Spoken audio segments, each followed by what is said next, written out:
The year of 1914 marked the dawn of aerial warfare with the start of World War I. The bombing raids and air battles, though important in the outcome of the war, were even more important for the glimpse they gave of the future. The lesson was clear. If you hold the air, you cannot be beaten. If you lose the air, you cannot win.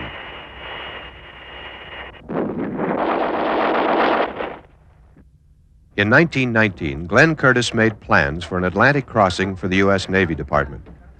On May 6, 3 Navy Curtiss flying boats, the NC-1, NC-3, and NC-4, commanded by Lieutenant Commander Bellinger and Commanders Towers and Reed, took off from Far Rockaway Station, Long Island, New York, on the 1,000-mile flight to Trepassey Bay.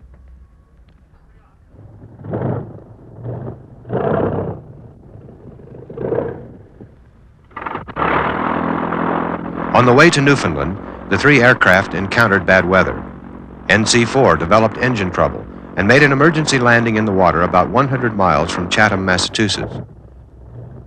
The other 2 planes reached Halifax, Nova Scotia in 19 hours, leaving the next day for Trepassey. On May 8th, they were ordered to proceed to the Azores. Bad weather forced Reed to land at Fayal in the Azores after a flight of 1,380 miles. Finally, after a week's delay due to weather, Commander Reed and his NC-4 flew 925 miles to Lisbon in 9 hours and 45 minutes. Flying time for the entire 2,400 miles was 25 hours and 1 minute. 2 weeks after the Curtiss flight, 2 Englishmen, John Alcock and Arthur Whitten Brown, made the first non-stop transatlantic flight. They flew from Newfoundland to Ireland in 16 hours and 12 minutes and won the 10,000-pound Daily Mail Prize.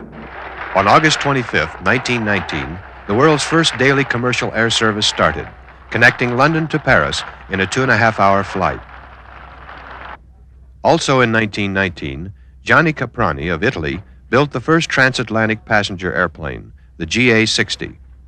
This plane was powered by 8 engines with a total of 3,000 horsepower. Its empty weight was over 30,000 pounds, and it could carry a load of over 26,000 pounds.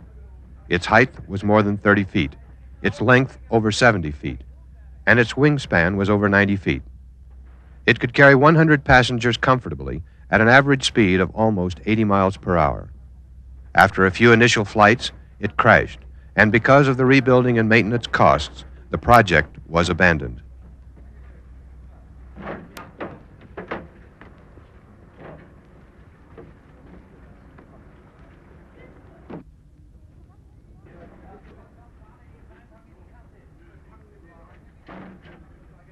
On January 8, 1920, Arturo Fararin took off from Rome and flew across Russia, Siberia, Tibet, China, and India, finally reaching Tokyo on March 11th after flying over 11,000 miles in 109 hours.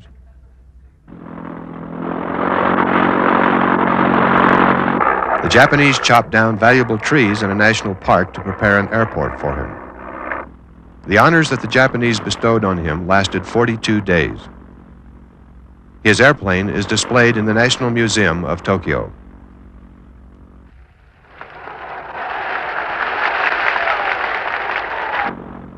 In November 1923, the Italian pilot, Francesco J. Pinedo, returned to Italy in his hydroplane Savoia Marchetti S-16, nicknamed the Geniaiello. His 370-hour trip from Italy to Australia to Tokyo covered a distance of 33,000 miles and included 80 stops.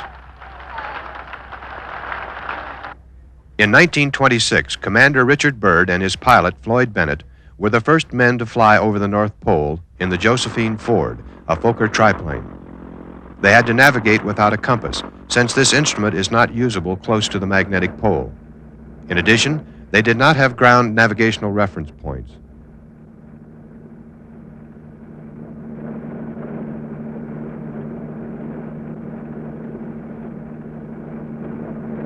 To add to their problems, the airplane began to lose power from one of the engines on May 9th at 9:02 a.m. Nevertheless, 16 hours after takeoff, the Josephine Ford landed safely at the original departure point of Kings Bay, Spitsbergen. In the reception committee were the Norwegians and Italians, who 3 days later were to fly above the North Pole in their dirigible Norge. At 9:50 a.m. on May 11, 1926, the dirigible Norge left Kings Bay with a crew of 16 men, commanded by the Norwegian explorer Roald Amundsen and his Italian companion Umberto Nobile.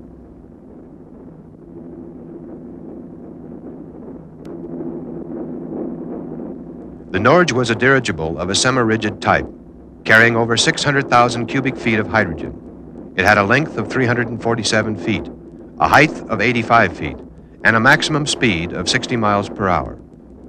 At 1:13 p.m. on May 11th, the Norge crossed the North Pole. The crew placed two flags, the Italian and the Norwegian. Flying at an average altitude of 2,500 feet against storms and fog, and at an average speed of 50 miles per hour, the Norge reached Nome, Alaska on May 14th.